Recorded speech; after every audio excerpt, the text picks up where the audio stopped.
ticked off. 1 o'clock on a Saturday night, so get this thing kick-started so that we can be done by 8 o'clock as scheduled. This is the panel on cyber adversary characterization. And just to introduce the panelists, I'm Matt Devost with the Terrorism Research Center, Toby Miller, independent security consultant, Tom Parker, Pen Test Limited in the UK, and Mark Sachs from the Department of Homeland Security. We're going to speak to you on cyber adversary characterization, why it's important, and discuss some models that Toby and Tom have been developing to help them in the characterization process. Just to give you a little background, we all met up for a 2-day workshop on this topic in 2002, continued to do some research via email, discussions back and forth, and then Tom put together the panels to come here to Black Hat and DEF CON to introduce the concept and obtain some feedback. A lot of the models, a lot of the issues that we're looking at are in early development. We think there's a lot of utility for them, but we need to get feedback from the community as well. We plan on doing a future workshop in October 2003, and just FYI, the slides will be on the conference websites for both Black Hat and DEF CON, as I know they're not here. Why characterize? There's a theoretical side to it, to gain an understanding and ability to anticipate an adversary in order to build improved threat models, and that's a piece I'm going to talk to, is the threat model component, and then improved profiling of attackers at post-attack and forensic level to guide response and to give you an idea of exactly who you're dealing with. I was asked to come in and speak about threat assessment, put some of the modeling in context, and then talk about some of the issues that we look at in looking at cyber terrorism or profiling of cyber terrorism. I'm going to spend 10 minutes on that. Biggest point I want to make with regards to why I think this topic is important is because your adversary is not a 1 or a 0. A lot of time when doing analysis of attacks or looking at risk management concepts, you're told about the packet that's the attack. And very little attention is given to the intent, motivations, capabilities of the person behind the attack. So it's an effort to try and move it beyond just the technical to start thinking about who you're dealing with to guide your response, and also if you have a perspective with regards to what threats you're facing, what your adversary's capabilities are, it can also guide your security posture to a certain extent. I'm involved in the concept of risk management, which includes vulnerability assessment, threat assessment, doing some of this modeling, and you can't do risk management, you can't incorporate a risk analysis without doing the threat assessment or adversary characterization. And we're out, especially with private industry, a lot of times they have these risk management models with a threat component, but for cybersecurity issues, there's no threat piece injected into it. So a lot of times funding isn't provided or the models aren't accurate for what they're trying to achieve within the organization. The whole point is without the threat analysis, you're not performing real risk management. And if you're not doing risk management, you can't have concept of acceptable risk, which means you're either trying to protect against everything or you're not protecting against much. And thanks to Jay Healy for your adversary is not a 1 or a 0 quote. What things do we look at when trying to do risk exposure? What threats, adversaries exist? That's this piece here that you're going to hear about. What tools, capabilities can you use? Also some of the research that they're doing. How attractive is the target? This is where we have to look at the goal, intent, likelihood of a system being targeted. What level of access can be obtained? This is classic vulnerability assessment process. This is something that the industry is really good at, actually, is going out and doing the assessment piece and looking at vulnerabilities and fixing vulnerabilities. We just don't put them into context very often. What impact would the attack have? And then also there needs to be a safeguard component here. Need to be doing it for a reason in order to guide the security process. Threat agents of interest, it's lists the ones that we use just for your information. You'll see when Mark gives his presentation, they have a similar list that they use within DHS. This is kind of how we break it down. And then needed to categorize techniques as well. We obviously can't look at all of the different ways that systems can be impacted, so we had to come up with a high-level categorization. And this is the list that we use right now that includes everything from penetration to insider placement, malicious code, a whole slew of things. And obviously, depending on the system you're looking at, not all of them are looked at. Cyber terrorism analysis, the piece that I focus a lot of my attention on. The camps on cyber terrorism are divided into two distinct communities right now. You really have those that think that in Camp A, that bin Laden lurks in every monitor and is prepared to take down the power on the East Coast tomorrow. And then in Camp B, that terrorists out there have no technical capability and pose no threat whatsoever. And that's kind of the environment that I see, whether I'm working with government or industry, that typically they're over-paranoid about the threat or not concerned at all. And the truth kind of lies somewhere in the middle. That's some of the stuff that I want to speak to. Characterizing cyber terrorists, it's tough because we don't have any historical analysis. At least with some of the stuff that Tom and Toby are doing, they're looking at actual attackers, they're looking at history from past attacks.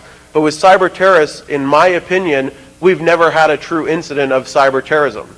So you can't use that past analysis to try and drive your profile. You need to be a little bit more creative. You need to imagine the threat. At a conference that we were at about a year ago, there was an interview with Alvin Toffler, and he described September 11th as a failure of imagination. That stuck with me on the cyber terrorism side because it is one of those threats that you need to imagine a little bit in order to give it some reality. You can red team the threat, which is something that gets done.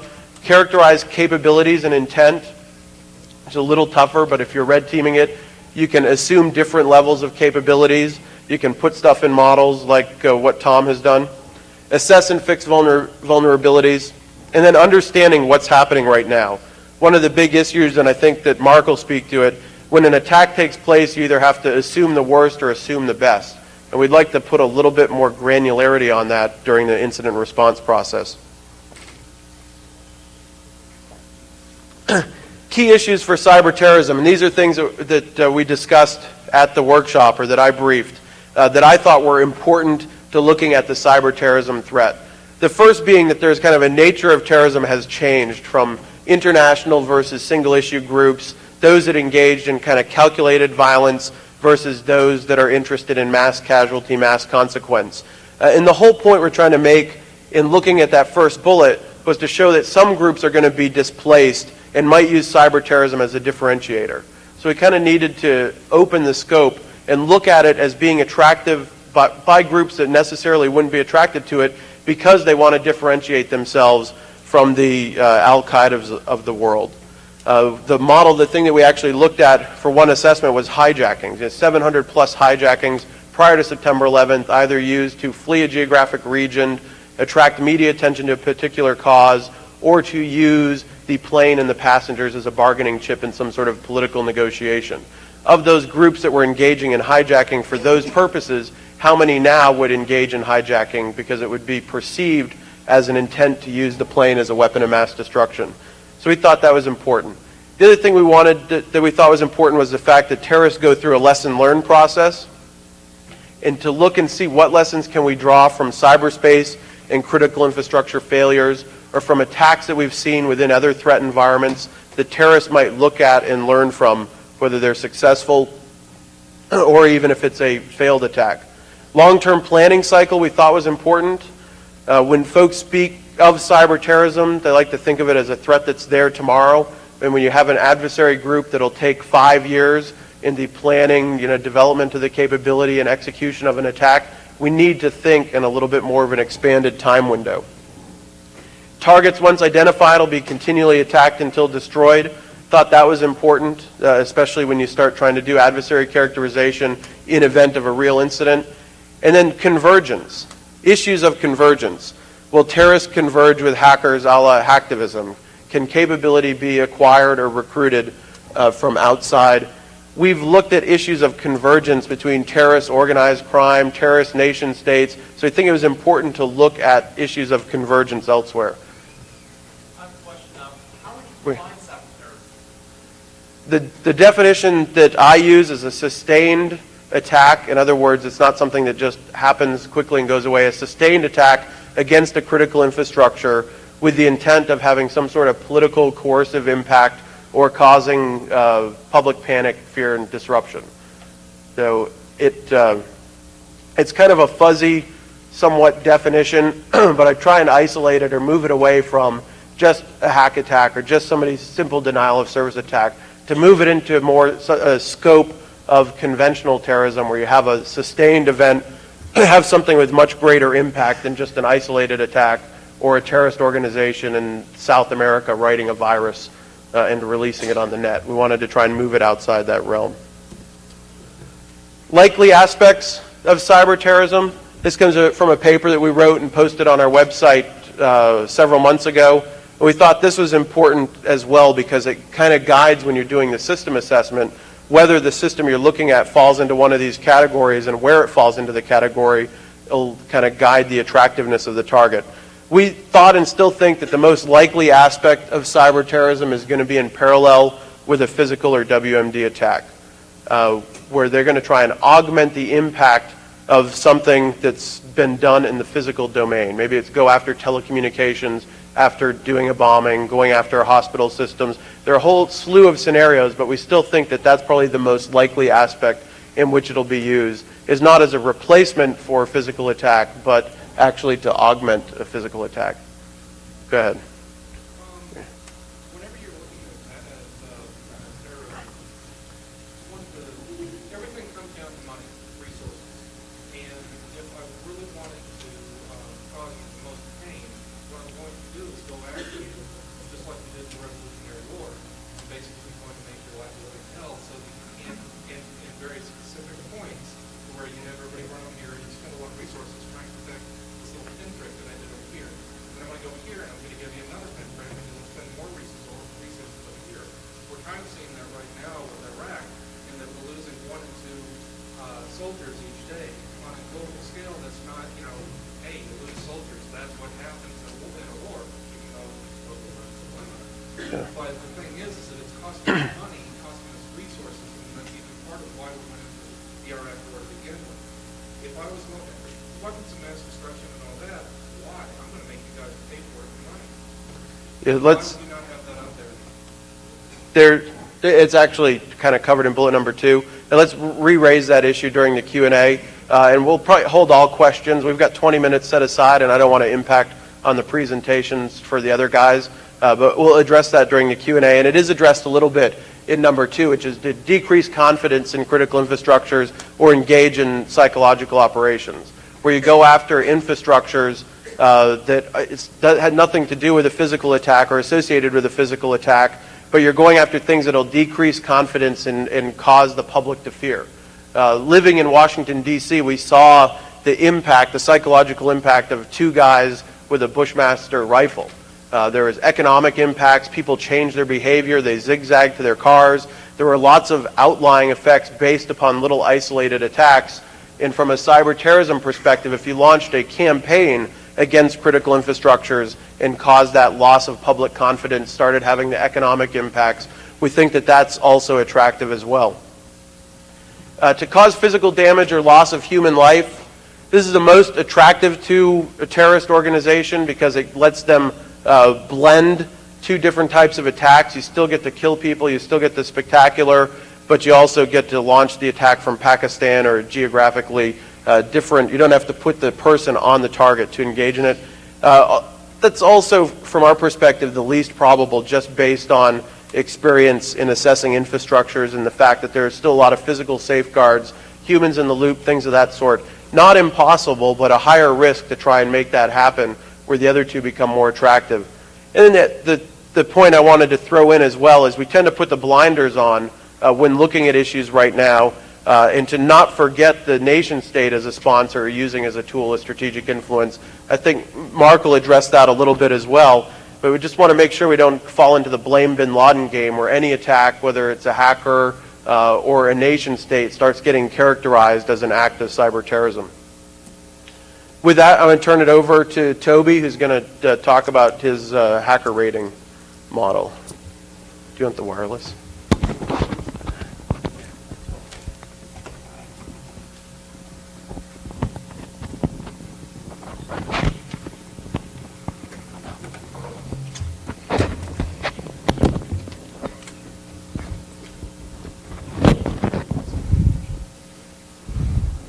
Hi, my name is Toby Miller.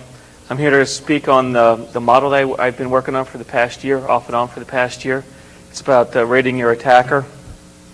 If you want to get in touch with me or you have any comments about the presentation, my email address is up there. So go ahead and email me your comments. Basically, my model, or what I came up with, is like a checklist. And it has points associated with different events and different categories as for what the attacker, physically did. Why did I do it? One of the reasons that I did it was that because I hadn't seen any tool out there that an analyst, IDS analyst, firewall administrator, security administrator, whatever, could use to help rate the skill level, the potential skill level of his or her attacker. I also did it so it would help management, assist management in determining incident response requirements, and also to help management with threat level management as well. In my system, I have 6 categories, actually.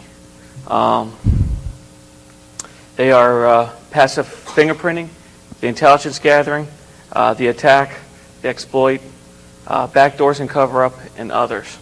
Passive fingerprinting,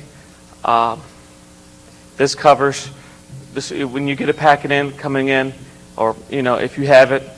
I personally think that the operating system could tell a lot about the attacker. Yes, the operating system can be fooled. It can be spoofed just like an IP, but it's still there. You still can use it as part of your analysis. Intelligence gathering, this covers everything from social engineering to sending a single packet to a service to see if you get a response. The attack, it is like if the attack was cross-site scripting, if it was SQL injection, whatever, I rate that as well. The exploit it goes along with tools, which Tom will get into a little bit more in depth than I will. And backdoors, in my experience, the past 5, 6, 7 years, there's usually 3 phases of an attack. You have the intelligence gathering standpoint, somebody probes your box or whatever. Sometimes they don't. You have the attack, and you also have the cover-up. Once they get your box, there's usually some kind of rootkit, whether it's a single file, whether it's a Torn-based rootkit, something like that, or even an LKM or a Windows-based rootkit. And that will cover that as well. And then you have my last one, which is others. And that basically, that covers everything that the first 5 doesn't. What I'm doing right now, originally I posted this thing to Incidents about this time last year, incidents.org. I posted it to the Incidents mailing list along with some other mailing lists. I got some comments back. I made some changes right now on my website. I'm up to revision number 2. I'm working currently on revision number 3. I've made some changes for revision 3. Like, for instance, for revision number 3, a lot of the comments that I've gotten back in the past couple months, as far as this goes, is the destination server. As far as the destination server can be critical in evaluating your enemy as far as to what he's going after. For instance, in my new model, I'm going to have a workstation. It's going to go down to a class. If you're a government person, you deal with classified information. You're going to treat that a little bit more seriously than you would somebody just attacking somebody's personal workstation. It's going to also have include a bank-related server. All these different things are going to be scored and have different point values. Currently, the point values are between 1 and 5. I'm about to change that and make them 1 to 10. And one of the other comments I had, and I'm going to incorporate it, is source IP. Can it be spoofed, or is it real? Basically, is it real or is it Memorex? That's been some of the other comments that I've had as far as this model goes. Unfortunately, I didn't have enough time to actually bring the model up and go into depth in it. But if you want to visit the model, make comments or whatever, it's at ratingthehacker.net. And revision 3 should be up in about a week, week and a half or whatever. So that being said, here's Tom to go into tool characterization.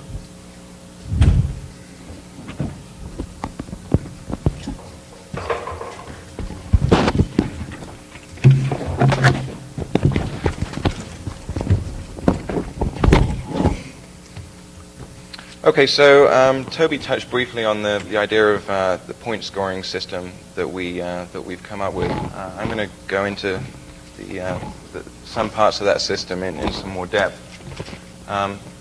Firstly, one concept which we've come up with is the hacker pie.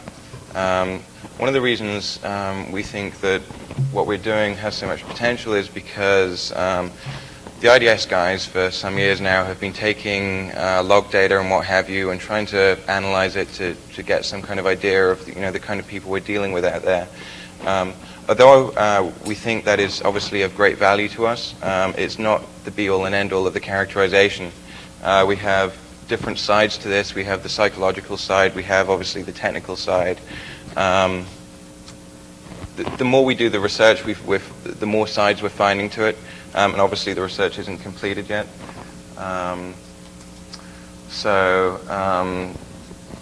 The other advantage of not relying upon one piece of the pie is that obviously when an incident occurs, you're not always going to have lots of information available to you. Sometimes you'll have technical information available to you. Sometimes you'll have a clue who's involved in the attack. And the idea is that we can build up this characterization with separate parts of the pie without having to have them all to create the final characterization.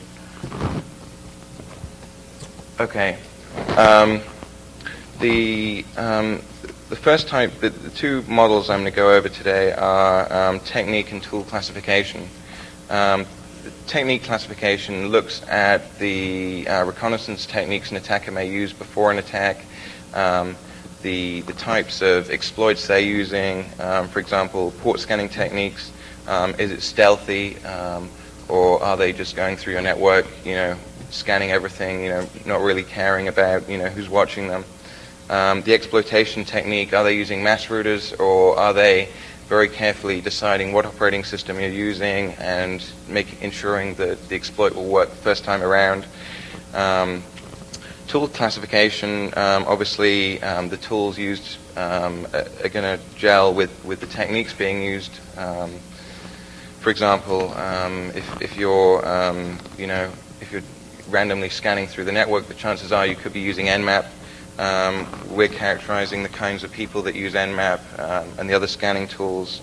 Another example would be exploits, obviously, which fall under tools. A recent one will be the DCOM mass routing exploit, which is being traded in the underground. The original exploit by HDM exploited 6 different targets, vanilla Windows 2000 through to XP Service Pack 1. The mass router which was written went through A-class networks, trying each target on the individual IP addresses. If the guy that wrote this had any clue what he was doing, he would have realized, I hope he isn't in the room today, he would have realized that this exploit is a one-shot. The first time you get it wrong, the service dies, and that's that. And obviously, that says two things. Firstly, about the person that wrote it, which is the first characterization we can make, and the second, the kind of people that are likely to use this exploit, are going to be your low-end adversary that don't really understand what's going on.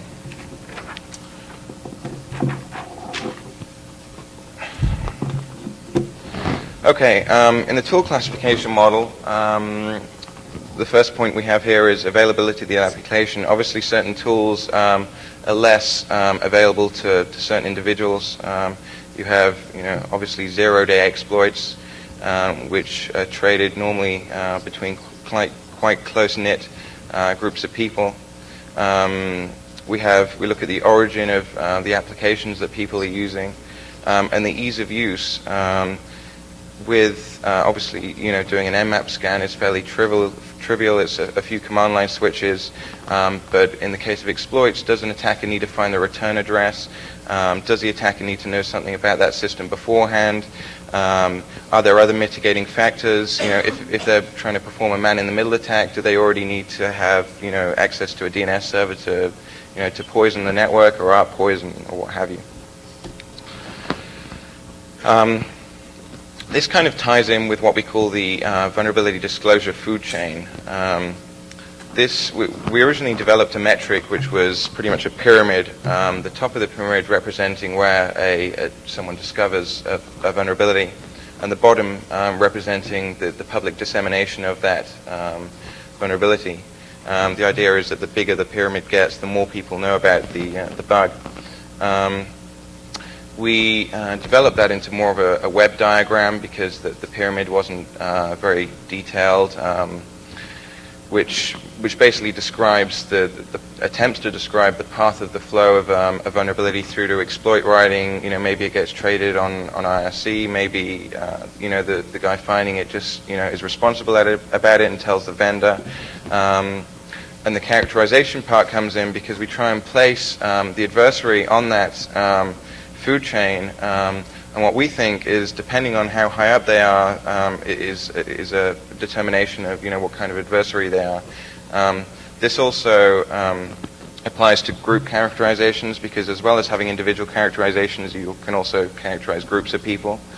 If someone attacks your network with a 0-day bind exploit, and we know that bind exploit exists, and it's been written by a hacking group that is known of, we can perhaps determine the kind of arsenal that the other members of that group have access to, just as in real warfare, knowing the weapons an enemy has, it's also good to know the weapons a cyber adversary possesses.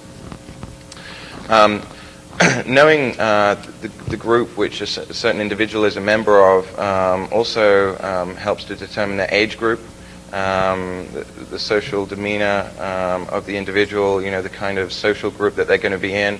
A lot of attacks like social engineering we find require fairly mature intelligence, and the kind of people that are likely to go out using social engineering in a commercial environment or government environment are one standard deviation age group higher than your average script kiddie.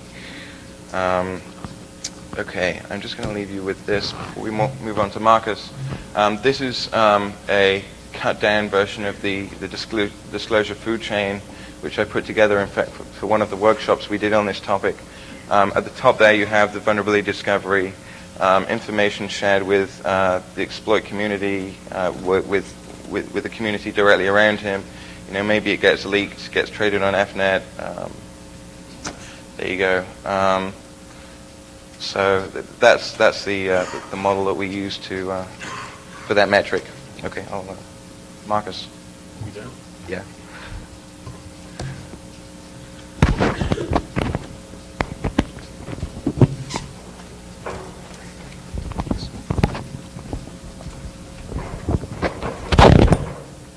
Good evening. I'm Mark Sachs, Homeland Security. Thanks for coming out, and I appreciate you taking your time when you could be off drinking beer, although I'm sure some of you are, and having a little bit of pizza. So if I get thirsty, if somebody wants to throw something up here, I'll take it. Looking around the audience, I see a lot of feds, so we won't do a spot the Fed, maybe a spot the hacker. Maybe we could do that while we're here. But glad to see a lot of friendly faces, members of the media and others that are in here. We'll keep this brief because I know everybody does want to move along. What I want to talk about is how we do threat characterization. It's a little bit different from what you were just seeing, and that may fill up the slide a little bit there. But the cyber threat to the United States is unique in the sense of we have what we call critical infrastructure. Most of you probably heard me talk about that before. You've seen the writings that we've had in Homeland and over the last several years. But our information networks that we have coast to coast, we recognize that vulnerability. This is well documented. We've looked at it over the years, and we're doing quite a bit to protect it. But what we're seeing is that both secure and insecure networks now are starting to converge together. We've got some networks that are doing the right thing. Their network administrators, their security officials are doing exactly what they need to do. But unfortunately, they have to do commerce with those people who don't quite get it yet. We have to interconnect those networks in order to make e-commerce work. So that raises a level of threat to those protected networks because they have to interconnect with those who aren't quite as well protected. Plus, the complexity of the networks continue to grow. The complexity of the tools, the way we architect them, each year we get new technologies. We've gone from copper to fiber to wireless. We've got new protocols coming down the point. We're going to move from V4 to V6, IP-based. And a key bullet here at the bottom is that cascading failures. We're not really sure if the entire infrastructure of the United States could have a cascading failure or whether it will be resilient like the original ARPANET, which was designed to, if it took a hit in one location, the network just routes around it. Now, on September 11th, when we had physical damage in downtown Lower Manhattan, we did in fact see the data networks route very nicely around the physical damage. But we had catastrophic collapse of the steam networks, the water, the gas and oil, all the other infrastructures that are in Lower Manhattan because they aren't designed to route around physical damage. Could something like that play over on a national effort? If we had a failure of the East Coast rail network, could that catastrophe play over and have cascading effects across the United States? We don't know. We hope we never get to that point to find out. But it is something to think about when you start looking at the different types of threats that come at us. Now, as was mentioned earlier, the way we like to look at cyber threats, and we'll step away from the physical world and just talk cyber, the range is quite vast. I mean, I have it at the top, but you could think of it at the bottom end. In terms of numbers, the top bullet, hackers, script kiddies, hobbyists, millions. Pretty much anybody who has access to the internet has a little bit of curiosity, wants to kind of play around a little bit. Even a home user that's sitting behind a DSL or a cable connection that's not adequately patched or has not taken any type of precautions with their machine falls into that category. They are a threat to our critical infrastructure because they're not taking the right steps to secure their computer. Somebody would like to come in. If you want to let them join the party. If they have beer, they're welcome. If not, they have to go around. Disgruntled employees, insiders, hacktivists, we kind of make our way down the list there. We're at the bottom, state-sponsored. We're talking nations attacking each other in cyberspace. Very few of those. But if we take these types of threats and we arrange them on a picture, we can see that the probability of occurrence of like the hacker script kiddie world is way off on the high side. There's a lot of that out there. There's a lot of the numbers are large, but the potential damage they can do in a relative scale is much lower than the damage that could be caused by terrorist groups or well-funded nation states. However, the numbers of well-funded nation states are extremely small compared to the numbers of, say, criminals or script kiddies. I think everybody can see the relationship there. But a Defense Science Board study done a few years ago showed that that curve that you draw actually is moving outwards in time. So that a hacker today might have a certain level of skill, but 4 years from now, they have the same level of skill as today's terrorist groups. Of course, today's terrorist groups 4 years from now will have much more increased skill as well. So that whole line continues to advance outward. And we have seen this effect over the years as the level of clue continues to grow on the offensive side as well as on the defensive side. One thing, though, that about all these threats is the way they manifest themselves is the same. It doesn't matter if you're an individual hacker, script kiddie. It doesn't matter if you're a well-sponsored nation state. The way you're going to break into my computer is the same way. You're going to come through some type of internet connection. You might use social engineering. Some vulnerability, some hole, some place is how you're going to gain access. Why is that happening? Well, I've got a few bullet items up here. The internet, as we all know, was never built to be secure. It was designed to connect people together. It was designed to take academia, governments, researchers, the military, glue them together in a network where everybody could talk. Security wasn't an issue. Security today is an issue, so we're going back and we're re-engineering the networks. We had a lot of obscure software. For example, the software that runs the telecommunications world, the 5 ESS switches and the SS7 switching networks. Largely proprietary, but now we're starting to move over to voice over IP, and we're using commercial protocols that many people have access to. So where we had security through obscurity by very few people who understood how the software worked, that's getting changed and replaced by commercial software. Insecurities are being moved in. Software companies themselves have always focused on making something that's sellable. We want it to be slick. We want it to sell. Security is not an issue. And of course, we've always had problems with leadership not understanding the problem, system administrators being underfinanced and such. So that has left us in a very vulnerable state so that these threat actors, regardless of what they are, can come at a vulnerable system, and it doesn't matter if it's a hacker or a script kiddie or all the way up to the nation state, they can still manifest themselves the same way.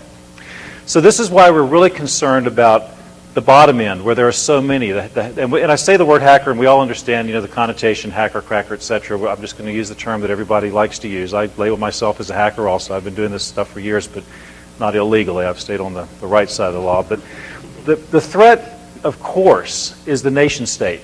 I mean, we would expect to see China or Russia or some large nation want to come at us, nation state against nation state. Clearly the largest threat to our infrastructures. But what happens if some kid out there playing around on his parents' computer, high-speed connection, all of a sudden it's like the million monkeys typing on a million keyboards, one of them eventually types some Shakespeare. Well, what's the number of hackers that are out there? Are we up to 1 million yet? Is it a million monkeys typing on a million keyboards? It's the same phenomenon. One of them will get lucky. And that one individual will probably score a hit much larger than some nation state can score. So we're very concerned about that phenomenon, that one individual that will get it right. So we take it serious. It doesn't matter where the attack's coming from. It doesn't matter who's breaking into government systems, critical infrastructures. We assume the worst. Assume it's a nation state, and then we start backing off from there until we can get clear attribution.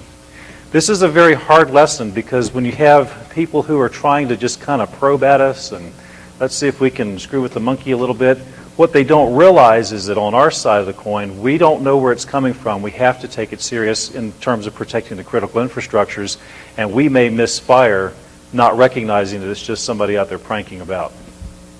A couple of things I just want to leave you with. We've got strategies in Homeland Security. You can pull them off the White House website. It's the best place to get it. Be sure it's whitehouse.gov, not whitehouse.com. None of y'all have been there before, so you're just laughing with me, right? Not laughing at me. Go and please, if you do, download the cybersecurity strategy as well as the physical strategy. If you look in the cyber one, you'll see there are paragraphs in there where we talk about the threats. We characterize what these threats look like. But we also make a case that say, even though we want to understand the threats, we want to understand the risk equation, system administrators and leaders can really do something about vulnerabilities. If you can cut down on the vulnerabilities, cut down on the exposures, patch systems, turn off processes that aren't in use, have a better password policy, train your users, those types of vulnerabilities, it really then doesn't matter where the threat comes from. It doesn't matter how it manifests itself because you've protected yourself, you've gotten rid of the low-hanging fruit, and now the threat can go next door and go after somebody else. So that's a key point that we try and drive home. In the strategy, we have 5 priorities. I've just shown number 2 here because we also address that what we're doing at Homeland Security out of these 5 priorities, number 2, and they're all equally important, is to address the concept of threat reduction and vulnerability reduction. And we're going to be putting some serious dollars into this, into R&D, as well as public awareness and training, and getting the government more secure, which of course will then mean the buying and purchasing of products, which brings product prices down. So we're doing quite a bit of work here to move this forward. And we absolutely appreciate all the input we're getting from the private sector, from industry, and from private citizens, so please keep it coming. Tell us how we can do this stuff better. With that, I think we open up to questions, and we've got at least 20 minutes or so, unless you're thirsty. And let me sit down, and then we'll just take the questions as they come. Or do you want to moderate? Any questions? Got one right here. Your second slide, you said some should be blocked and some should not. Some terrorist or hacker groups. Can you define who should not be blocked? Is asking in my second slide, I say some should be blocked and some shouldn't. And I don't know, I'll go to my slide and you can point it out to me. 1, 2. Is that the slide you're speaking to? Not all threats can or should be blocked. Yeah, I'm not, on that I'm not speaking specifically to terrorists or cyber terrorists, and speaking within the context of risk management and taking kind of a private industry perspective. It's not fair to ask a particular private industry to protect against the nation state threat, perhaps. There might be risks there or exposure that are only in the context of the capabilities of a nation state, and in their risk assessment model, it's not going to be likely that they're going to protect against it. Whereas a government system where they see themselves as a greater threat or a greater risk to facing that adversary, they might hold them to that higher level. It's all about the concept of acceptable risk and doing risk management. You'll never have full protection, but if you do the threat characterization, then at least you can start to say, in the industry that we're in, we think we need to protect against the following threats that have the following types of capabilities. And we might leave ourselves open to a high-end adversary that has a higher-end capability, but because we have limited resources, we're going to acknowledge the fact that we can't protect against everything. Yeah. I want to know the striking asymmetry between the physical security world and the computer security. We have limited resources in both of the worlds. Now, in physical security, it's not that 100% of the people are going with weapons on the street and trying to protect against all possible threats. We have police and we have and we have a big incentive not to do any crimes on the street since the punishment is severe. Now, I didn't see for any discussions, particularly maybe from the Homeland Security government, that it's clear that it should be international, it can be done in one country, but I think we're doing a Sisypheus job. We're trying to achieve perfect security. We don't have enough resources for that. No chance. Mark, did you want to? So what's your question? My question is, I don't see significant efforts. I see that the Homeland Security is still trying to focus on digital protection of government building better systems. Instead, I think we should try to build a process to build an analysis for policing and for enforcement. Well, let me just. Yeah, we didn't talk. I mean, there's a lot more I didn't talk about. You get a table mic. You guys can hear me, right? But I think they're recording, though, so they... Oh, are we recording? Yeah. All right. Test 1, 2. Okay. There's a lot more we didn't talk about. Where'd you go? There you are. You're blending in. You're wearing black. I'm sorry.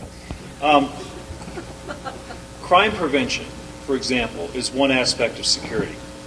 Vulnerability reduction is another aspect of security. Threat characterization is another aspect of it. Those in the law enforcement world, when we ask them what is security, a lot of times crime prevention is the angle they go after. What can we do? Just like in the physical world, to prevent crimes, we put locks on doors, we close windows, you park your car in a well-lit area. All that's oriented on crime prevention. But if somebody breaks into your car, like you say, there are mechanisms for prosecution, for surveillance, for arresting and such. We are making a lot of strides in doing that in the cyber world as well, but naturally it's well behind the physical world. In terms of spending, that becomes a risk assessment for the various companies or individuals or whoever's having to make that assessment. Do you put your dollars into physical or do you put your dollars into cyber? That's a decision you have to make based on your risk assessments. Where is the most likely attack against your resources going to come from? And where will the largest dollar damage, or whatever the currency is of your country, if somebody attacks? What would one shot do to you? If somebody took one shot at a server and took it out, you can rebuild it. What if they took a second one, or a third one, or a fourth one? At what point does your company break?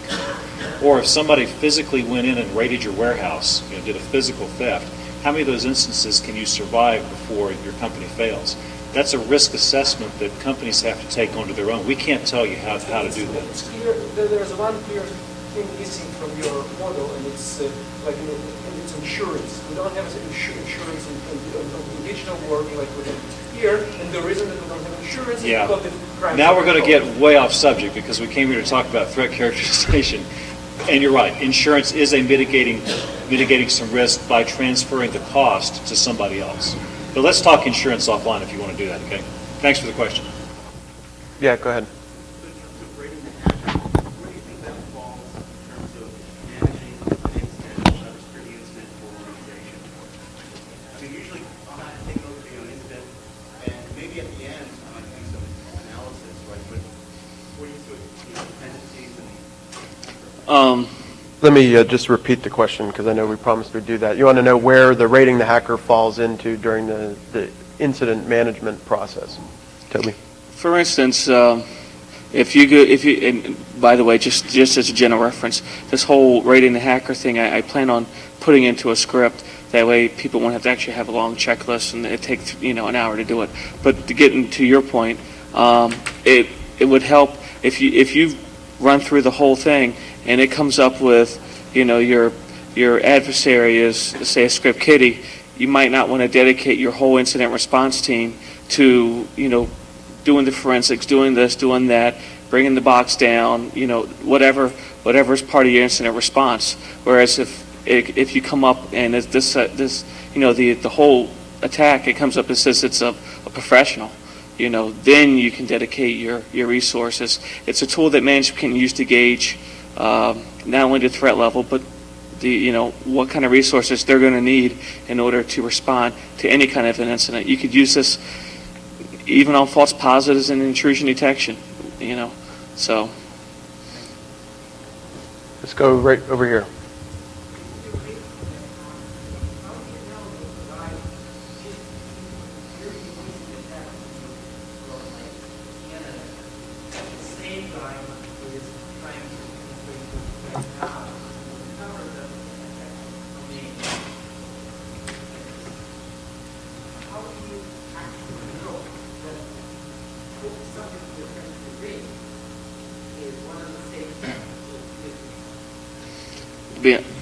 Yeah, the question is, how do you differentiate based on attribution when someone might do parallel paths of attack, one which is really noisy, one which is stealthy, that are linked to the same person, or you might have two attacks that you link to the same person that actually aren't, correct? How do you know you're rating this single person, or maybe there are two different? Yeah. Go ahead. To be honest with you, there's no way you can tell. If guy hacks a box in Canada and then goes out and hacks a box in Hungary and attacks you, at the same time, there's no way you can tell it's the same person. Unless you start looking at statistics, which right now we don't have, but we're going to start getting that statistics. But then again, profiling or rating is never 100% accurate anyway. So. The data that I'm working on is coming off my own honeypots and my own experiences within my organization. But we do have plans, and I am talking to other people about getting more data to create sampling, to give more statistics rather than just a model. You got anything?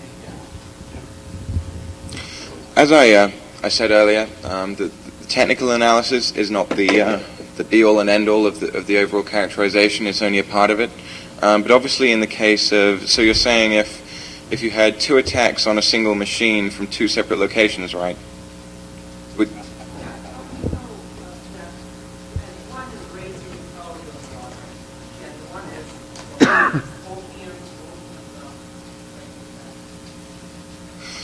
okay, well, obviously there's a question of time frame. If you have a very quiet network, and you have, or if you have a busy network and a machine which maybe people don't know about in the public domain, and you suddenly get an attack from two separate locations within the same hour, and you haven't had any attacks on that system within the last 6 months, and obviously that might give you an inkling that someone is, or a group of people are trying to target that system.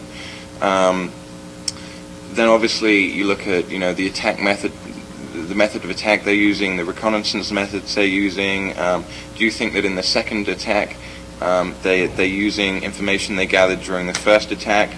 Are they using information in the second attack that they couldn't have possibly have known without carrying out the first attack? So I think there are ways which you can establish whether it's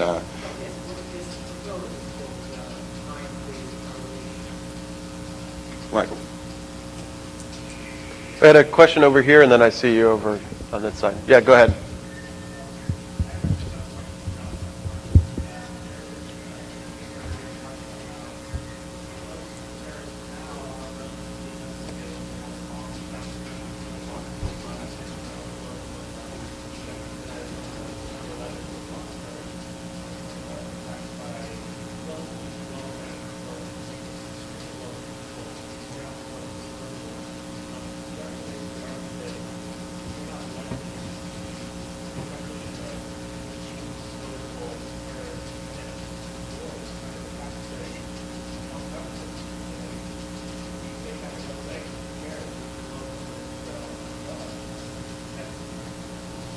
The question is on capabilities of terrorists and disposability, and will you get the same impact from a cyber terrorism attack as you would from a physical attack? With regards to capabilities, I agree. Typically when I talk on cyber terrorism, it's a 2-hour presentation, and one of the slides that I put up is kind of the state of where we see things at right now, and it says those with the intent lack the capability. So yeah, they might intend to try and take the power down on the East Coast, but they don't have the capability right now. The caveat there, though, is that we know that this is something that's on their radar screen. We know that they're trying to acquire the capability, so we need to be planning for that out over the long term. The other aspect is we don't know how far in their planning window or capability acquisition process that they are. So just because it's not something that they currently could do or are assessed as being capable of doesn't mean that it's not a threat that we're going to face.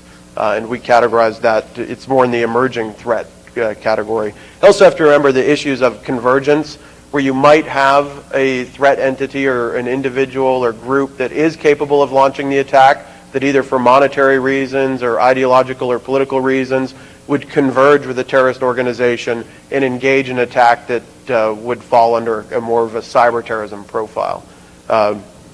With regards to impact, I agree, physically blowing stuff up is much more sensational, has a much higher impact. And we've debated on this issue since like 1995 over whether can you even call cyber terrorism terrorism, because you're talking about different aspects. In the definition that I provided, we think we need to look at it from a terrorism perspective, where it's a sustained attack. It's causing either political coercion, public panic, what we call disruption of social integrity, where it starts to impact the operation of the nation, maybe your foreign policy.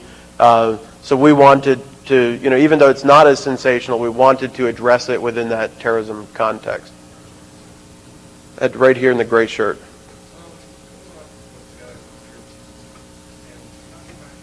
Can you speak up a little bit, please? Going on what this guy over here was talking about, I'm not trying to be adversary, but I'm asking a question. What is the value of what you guys are talking about? Now, I'd say that Marcus is actually closer to the way that I generally think, but going back to our examples, if I'm going to attack you, and I happen to know you guys are trying to set up this profile, basically I'm going to sacrifice a couple of zombies to scripted bullshit for you. And then I'm going to use some of my better stealth techniques to go in and basically delude you with bullshit. So that my small little pings, there's no way you're going to see them. And my point is that whenever your profiling comes up, your threat analysis and all this are going to come up as, hey, we have some script kiddies, don't really worry about it, because you basically been deluded with bullshit. Whereas the real attack, you probably won't see. So where's the real value from? There's a question with regards to value and utility. I won't repeat the whole thing, but I'll let Tom and Toby address it.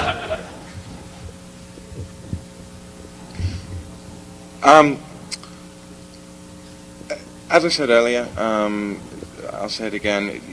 The side you're looking at is firstly completely technical. It's not, it wouldn't take into account any kind of psychological profiling of you may consider yourself a high-end adversary and not a script kiddie, and maybe that is a technique that high-end adversaries would use, to maybe flood the IDS so it, an administrator, spends days looking through his IDS logs, and by the time, he finds those ICMP packets that you're talking about, the system's already been compromised. But there are two sides to this. There are the kind of theoretical threat modeling side and an incident response stage.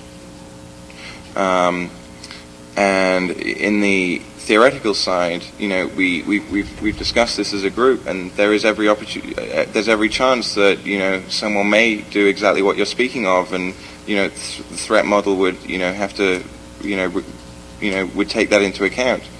On a practical side, it really wouldn't matter, because the incident is going to happen whether you like it or not. All you can do is look at why that attack was successful against your network, and how we can adapt the threat model to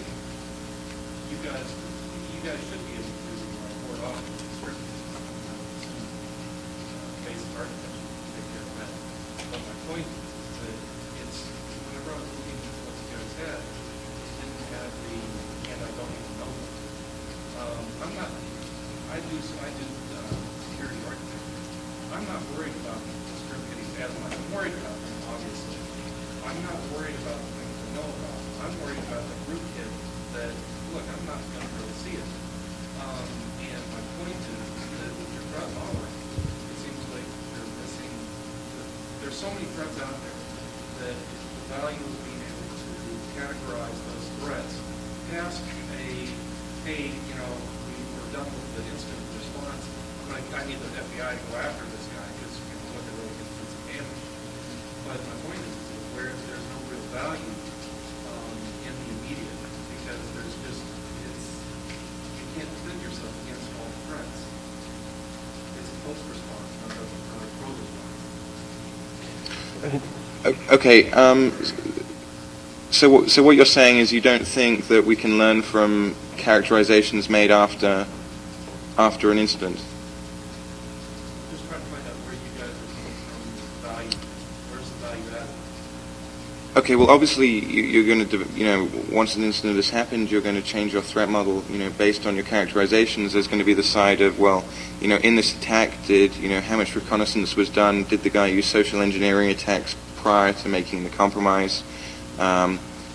These things, as I said earlier about the whole social engineering age deviation thing, that tells us some stuff about the attacker. It's all little pieces of the pie that we, in this case, might use to pass on to the FBI to help characterize, to help, find who we're looking for that committed the, Furthermore, say if you're running, a server on a bank network, let's say, it may help you characterize the kind of people who are going to try and get into that machine, the facility that they have available to them in order to do that, the exploits that they have access to, the people that they talk to, the people that they know, how high are they on that vulnerability disclosure food chain? Do you see where we're coming from? Let me just add a couple of points. No model's ever going to be perfect, and that's agreed. And there's probably a lot of folks in here that would be, a sophisticated adversary, and they're going to be able to circumvent or exploit the model in order to launch their attack. Have to remember, though, there's probably 99% of the folks that are out there aren't going to, and you're going to be able to characterize a lot of those and use that kind of to guide resources. From the planning perspective, or at least from my perspective, when I look at being able to characterize and do scorecards, or even if it's historical analysis, I can now start applying that to the future. We talked about this at Black Hat as well. One thing that we're lacking is, when the FBI goes out and does a psychological profile of serial killers, they go out and interview 100 serial killers, and they start to develop the profile. Well, in our industry, we don't do any of that profiling. We don't do any of that characterization. So when we're trying to do the planning component and look at adversary levels, and I have to do this on a daily basis, Mark has to do it on a daily basis. We've got those threat agent types up there, but we don't have any real historical background to talk about what the capabilities are. If that answers my question, value hazard is the Lessons learned, and as you start to have a historical use of the model, you can start applying it to planning in the future. And the real-time driving of resources for those that might not be sophisticated enough to circumvent whatever model you're using. I had one over here, and then I'll get over there. Yep.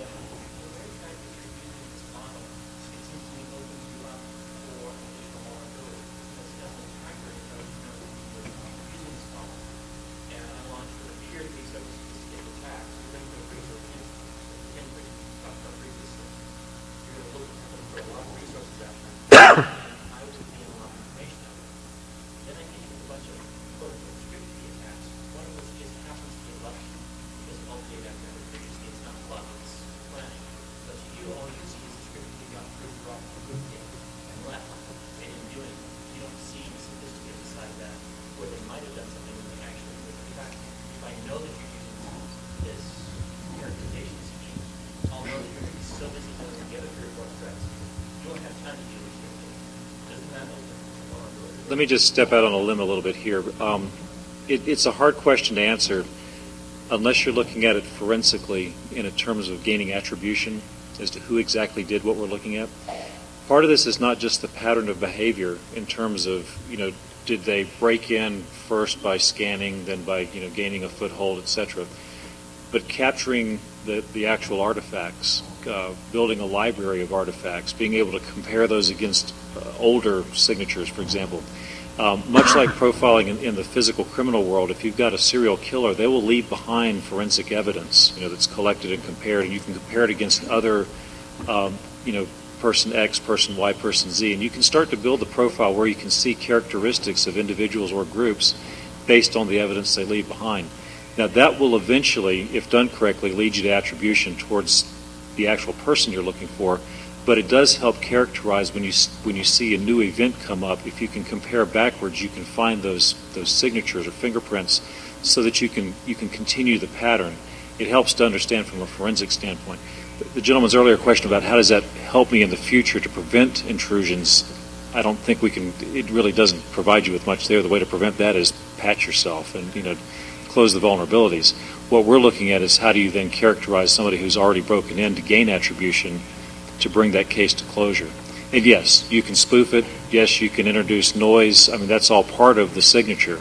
And you would learn those characteristics of your adversary who does things such as making themselves look like a script kiddie or making themselves look like something that they're not as a smokescreen. That'll be a characteristic of that individual or of that group.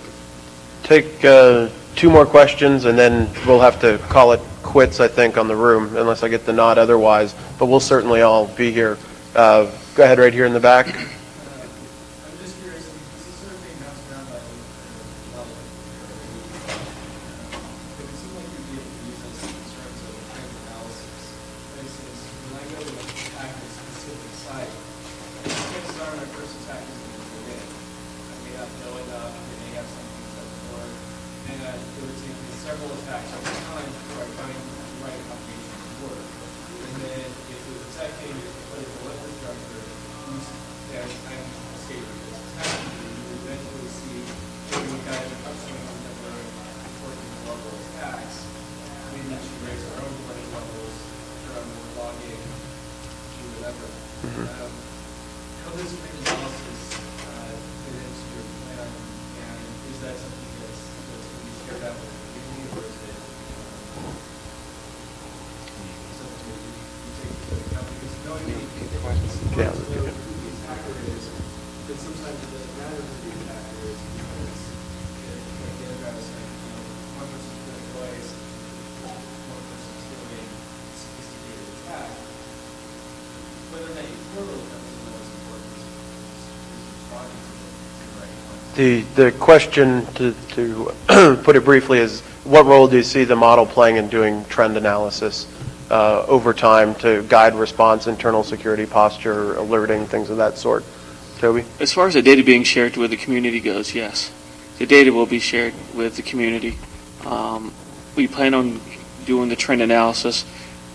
We also plan on trying to get more people in here who can, in our little group, who can provide more information that we can use in our trend analysis, and that can help us, do the profiling. That can help. That they can help us make this a more value-added model than what we currently have.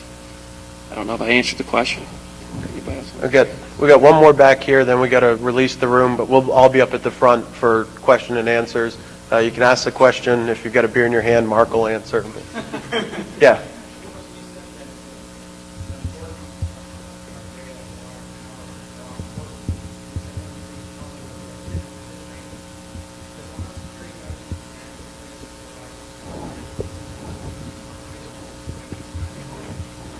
The question is, does Homeland Security have any plans to incorporate any sort of funding for training of folks that operate critical infrastructures?